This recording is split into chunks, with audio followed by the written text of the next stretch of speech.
What's up, guys? Rick here with my top 5 sleepers for this week's Sanderson Farms Championship. These are golfers that I think are either undervalued, overlooked, maybe a combination of both, and they'll come from further down the fantasy player pool, further down the betting board, hopefully offering some more value to you. So let's not waste any more time. Let's jump into this week's sleepers.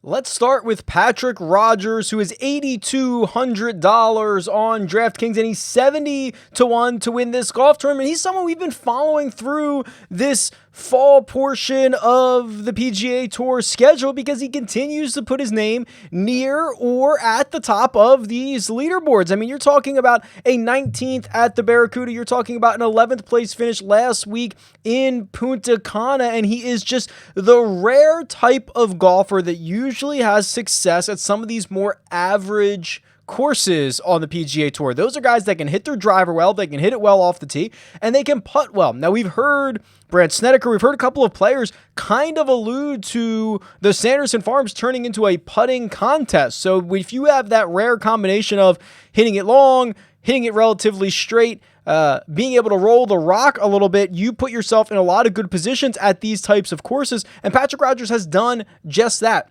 3 trips to the Sanderson Farms in the last 5 years. He's made the cut in each of those, including a top 20 in both 2016 and 2019. I think he's someone that could be one of the safer options in your lineups. Maybe not necessarily for outright bets, but certainly a viable, safe option in your fantasy lineups.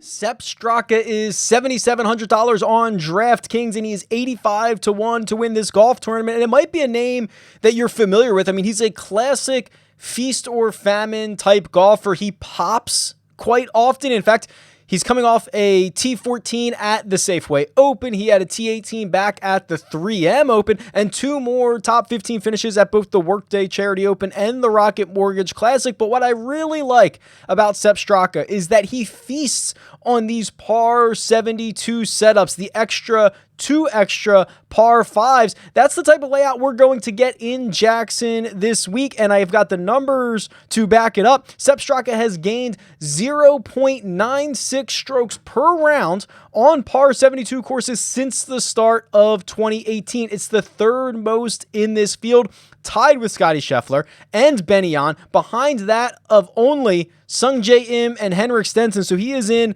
illustrious company when it comes to the way that he plays par 72s. He's in a decent bit of form right now, and we know he can pop off to be on the first couple pages of the leaderboard. I think he's a really good value at $7,700 and 85-1 to win this golf tournament.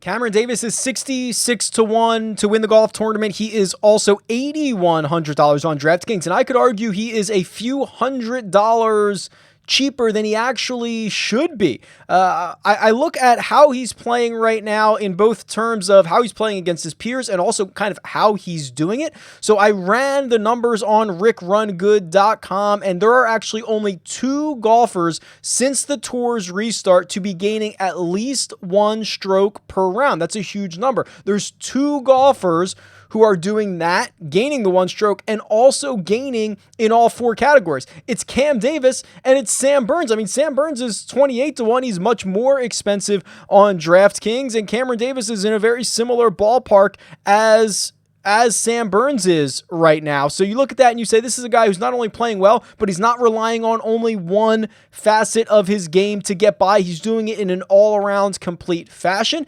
He's been knocking on the door a bit. I think he's learning from some of his failures on the weekends at recent tournaments like the Wyndham Championship. I think Cameron Davis continues to put that raw talent out there each and every week and provide value to his backers. Adam Schenk is 70-1 to win the Sanderson Farms, and he's $6,700 on DraftKings. And I could make the case that he is almost a free space in the world of Sanderson Farms, weak fields, PGA, the most volatile form of fantasy around. In terms of all that, he might be a free space. I mean, $6,700 for a guy who has made 8 consecutive cuts on the PGA Tour. That is the longest active streak in this field, and it is one of the longest active streaks on the PGA Tour in general. So it should be no surprise to you that in his 3 trips to Jackson, he's made the cut in each one, including a T7 2 years ago. You could make the case and make the argument that his upside is capped just a bit. I don't think Adam Shanks going out and winning this golf tournament, maybe even finishing in the top 10, but at $6,700 on DraftKings, all you're really looking for him to do is find the weekend, something that Shank has become more and more comfortable with each and every week. So I think he is a plug and play for a safe, consistent option down at the bottom of this fairly weak player pool. And then what good would a sleeper show be without mentioning Davis Riley, who is $6,700 on DraftKings. He was 225 to 1 to win this. He's now down to 175. He might be down to 150 or 125 by the time this thing actually kicks off. So he's gaining a lot of steam, and I think it is well warranted. When you're talking about upside, right? I mean, he's the same price as Adam Shank, and they're polar opposites. You know, I think Shank's going to be your more consistent option. Davis Riley going to be your higher upside option. He's a guy who's won on the Korn Ferry Tour twice this year. I think and I've been saying this for a while, the line is very blurry between the golfers on the Korn Ferry Tour and the PGA Tour, and they've never been more blurry in a year where every PGA Tour professional retained their tour card for 2021. A lot of these guys, like Will Zalatoris, like Davis Riley, would have graduated to the PGA Tour, and they're not going to anymore. So that line is even more blurry. And for Riley, who's a multiple-time winner on the Korn Ferry, just chomping at the bit to earn his tour card, these are really great opportunities for him. He's only played a handful of times on the PGA Tour, including this event, the Sanderson Farms, last year, in which he made the cut, and he finished in a tie for 39th as a Mississippi native. He's from Hattiesburg. This should be a very comfortable setting for Davis Riley to be just, an hour and a half, hour and 45 minutes away from his hometown in Jackson, a place he should be very familiar with the conditions and the grass and all that good stuff. So you put that together, I think he's going to be carrying some of the higher ownership from that sub-7 range, but I think it's well warranted, and I think he's a really good price for someone who has maybe more upside than most of his peers in a similar price range. That'll do it for this week's Sleepers. I hope you enjoyed that. Maybe I missed some guys. Maybe you disagree. Either way, tweet me at RickRunGood or leave a comment below and let me know what you think. Best of luck this week, and I'll talk to you guys soon.